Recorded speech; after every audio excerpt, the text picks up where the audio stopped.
This is part one of a two-part series showing you how to work with samples inside of Cubase 10 Pro. So let's get it in.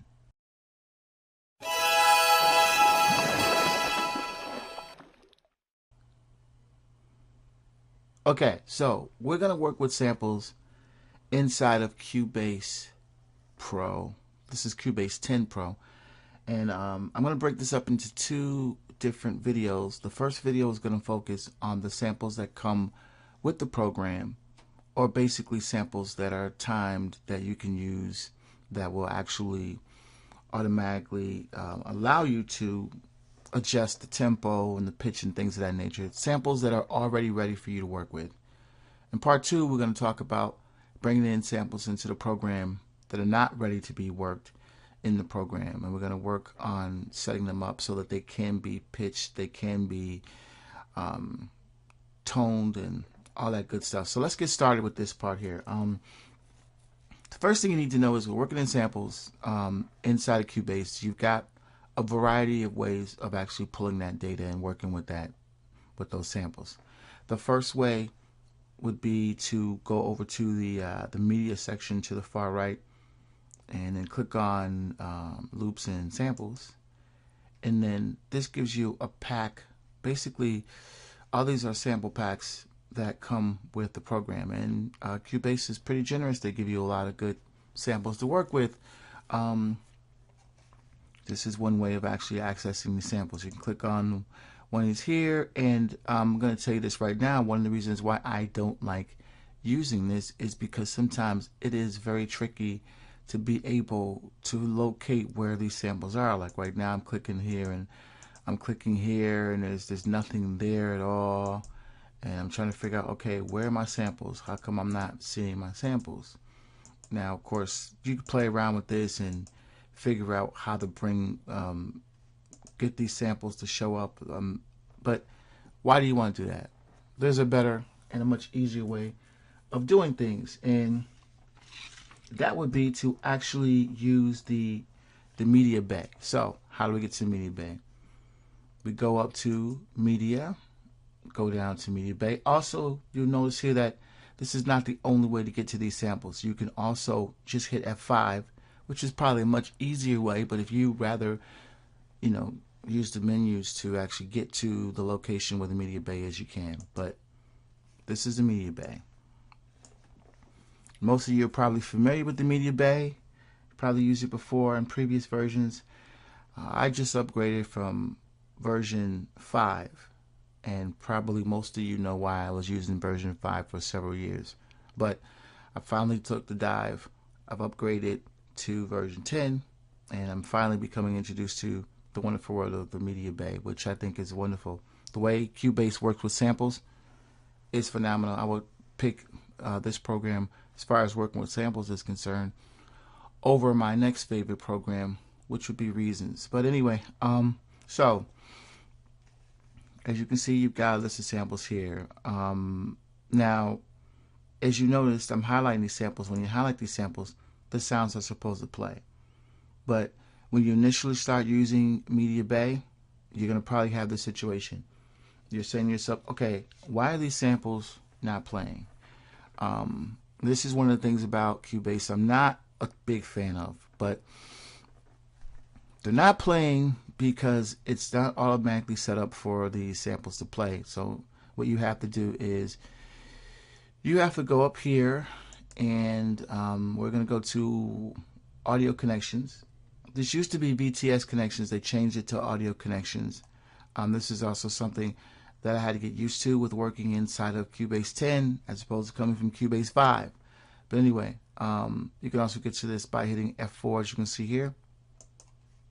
Well, we click on here, and the function that we're using is a function that comes through the control room. So we need to go to the control room. And as you can see from here, you don't have anything selected, or I don't have anything selected rather, for my outputs. I'm going to select output. Yeah, I know. I'm going to select the right output here. What this is telling me is I was already using these outputs for my outs. Now I'm switching them, and I'm using them for the control room. So saying, well, now you're using them for this, you're not going to be using them for that anymore. The last thing you need to do is you need to make sure that the control room is on. And I just disabled it just to show you. Control room needs to be on or you won't see anything here. So let's go back and put these back together here. Okay, so we're gonna click on the plus button here and make sure my left and right are set up. They are. Okay, so now I should be able to listen to samples. I know, right? It's a tedious process you have to do, but this is one of the bad things about Cubase, and I love Cubase, so it's got a lot of good features, but this is one of the bad ones. Okay, so now when I select a song here, sorry, a sample,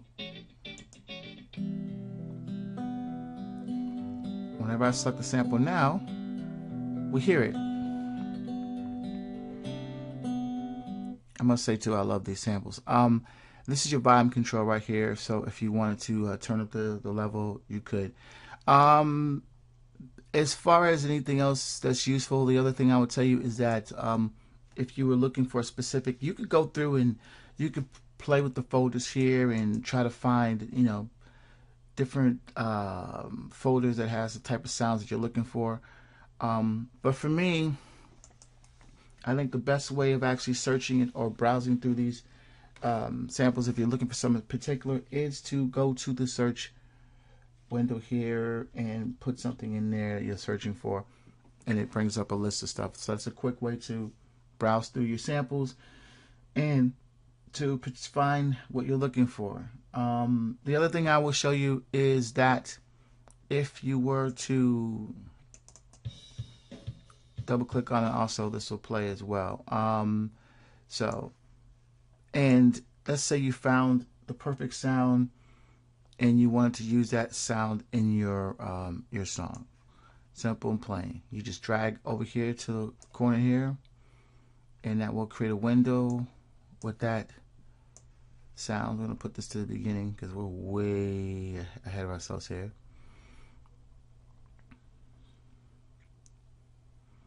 Don't worry, we'll get there soon. Okay, so, and there is your sound. Push the play button to make sure that it is there. Of course, once again, I'm not where I'm supposed to be at, but you can see here, we move it there, and now push the button. And the thing about that's great is that this sample recognizes that my tempo right now is 120, so it actually goes into the song at the tempo that you have set already.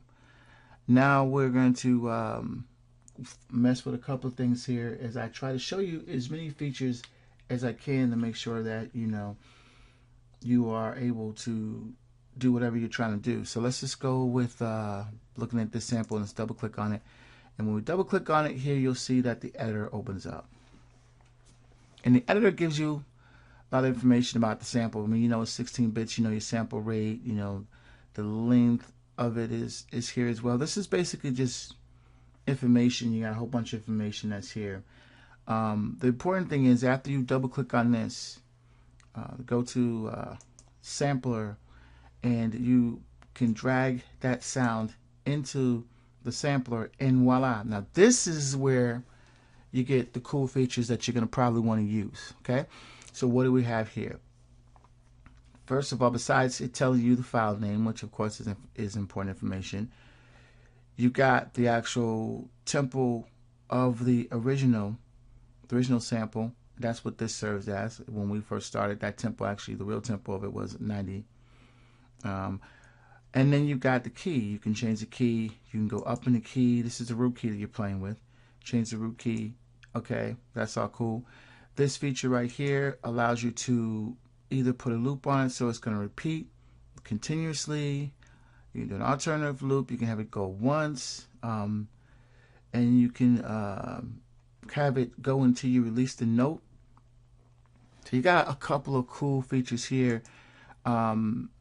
But this one right here, one shot, again, this, you hit this on here, push this button here, and it's going to go one shot. This is the one here, though, the fixed pitch. This is important for people who are trying to bring a sample and it has music, because if you push this button, the pitch doesn't change. It stays the same. This is not important with the drum. Not important with the drum at all. But this is something that's going to be important if you're working with musical sounds, like a bass guitar or a good, just a regular guitar, and you're trying to put that inside of a song. That's going to be important because you may want to be able to hit certain keys and have it play certain pitches when you are trying to make sure it stays in tune. So let's take that off and show you what it sounds like when you don't have that running. So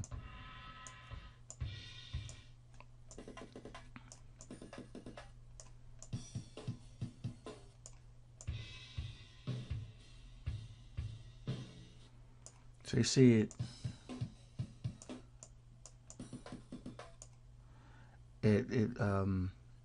put that back on, and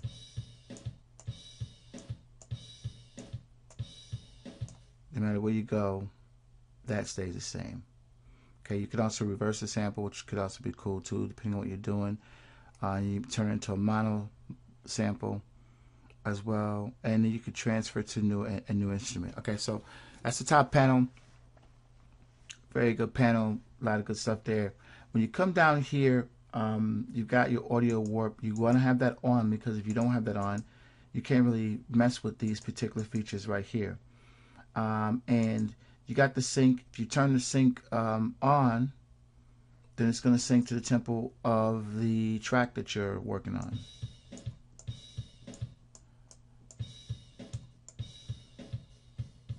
So now it's synced to the track that you're working on. I'll play around with this a little bit. Let me turn off the fixed pitch, and